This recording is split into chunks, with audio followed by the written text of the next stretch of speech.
Hello, you beautiful bastards. It is SethTheProgrammer back at it again. And today I'm bringing you another spicy, debatable topic. Now, this debatable topic in particular, nobody... Okay, so people talk about it and people mention it a lot, particularly in like Dragonball GT versus Super debates. But I've never seen anybody do an actual, like, full video on it. And that's what we're going to be doing today, analyzing Enraged Vegeta Super Saiyan 2 Hurt Beerus God of Destruction. And, yeah, let's get into it. So, the main problem with this, and where people are usually getting this, is that, so in Battle of Gods, like, when Vegeta, like, started going ham on Beerus, because Beerus, like, bitch-smacked Bulma, Vegeta knocked blood out of Beerus's mouth. And a lot of people were like, man, if blood comes out of your mouth, that means you got hurt. That means he gave you the whooping.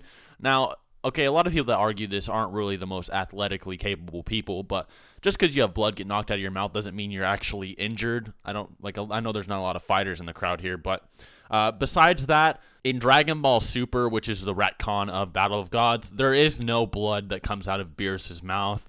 And so that argument is honestly heavily debunked. So, I mean, even if he did knock out his blood out of his mouth in Battle of Gods, it's not really actually hurting him.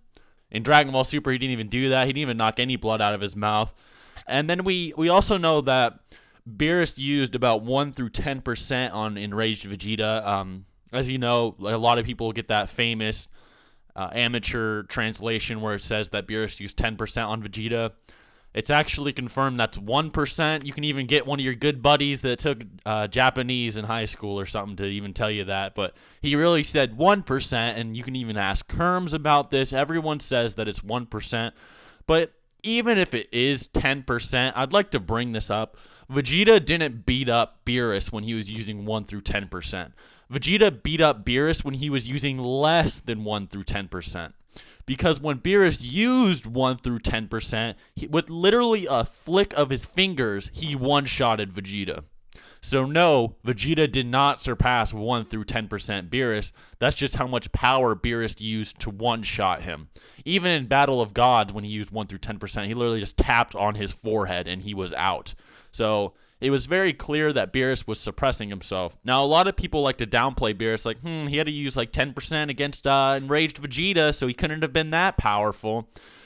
But I'd like to bring up the fact that Beerus was clearly lying to everybody that he was using 10%.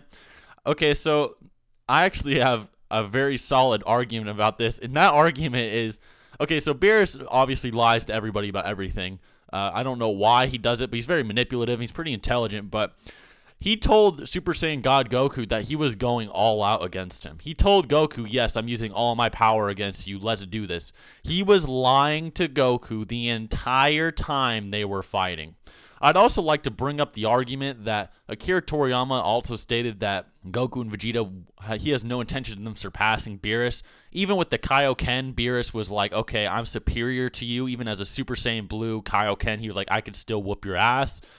And the point is that Beerus was clearly not using 100% of his power against Super Saiyan God Goku. I don't care who you are. He didn't even have a scratch on his body after that battle. He wasn't even huffing or puffing. So he was clearly suppressing himself, even though he was stating he used 100%. So he was clearly just lying to everybody to try to like get their hopes up because he was just training them. I saw another guy go like, well, if Vegeta was enraged against Omega Shenron, he wouldn't have landed a hit on him. And I'm like, well, if Beerus was serious as well and was using any portion of his power, he wouldn't have landed a hit on Beerus either. So I don't see where people are getting these weak-ass arguments from. So, one, Beerus was suppressed quite heavily, might I add.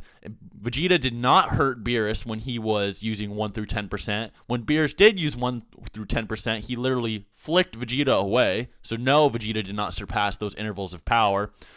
2, we do not know how much stronger Vegeta got when he was enraged. That's what a lot of people don't seem to understand. A lot of people make assumptions like, oh, he was twice as strong as Super Saiyan 3 Goku. Oh, he was 10 trillion times stronger than Super Saiyan 3 Goku. No, we don't know. You don't know. You just do not know. Like, you cannot tell me you know because you don't. I'd like to bring up that when Trunks got enraged, he literally went from like suppressed like Super Saiyan 2 Goku level to like beyond Super Saiyan Blue level just by getting pissed off. So these enraged intervals are crazy. We do in Dragon Ball Super, when you get pissed off, that's where you get the real power from, all right, is getting angry. So when these guys get angry, we have no idea how much stronger they are. So a lot of people are like, okay, so he did knock blood out of his mouth, so that means he did injure him or whatever. I'd like to bring up a few points. So when you suppress yourself in Dragon Ball Z, you can be hurt by attacks that would not hurt you when you're at full power. Like, that should be clear knowledge, but a lot of people just really do not get this. So let me give you some examples. Goku versus Frieza. Goku comes out of the air and drop kicks Frieza into like a mountain, and then Frieza's like, damn, that actually hurt. Now, do you think Goku would have hurt Frieza if he was using like 100% of his power? No. Goku would not have hurt Frieza at all. And there's also, you know, Goku getting shot through the chest with Sorbet's laser. So, unless you think Goku is can get hurt by lasers at full power, I mean, I think you need to realize that that's a very weak argument. So did Vegeta hurt Beerus? No. Was Beerus trying against Vegeta? No. Was he lying to Vegeta? Yes, he was lying to Vegeta. That is very apparent. He was even lying to God Goku, who he was literally sucking Goku off the entire time, and he was still lying to him. So, yeah, that concludes the entire video. So, hope you guys enjoyed. Hope to see you around next time.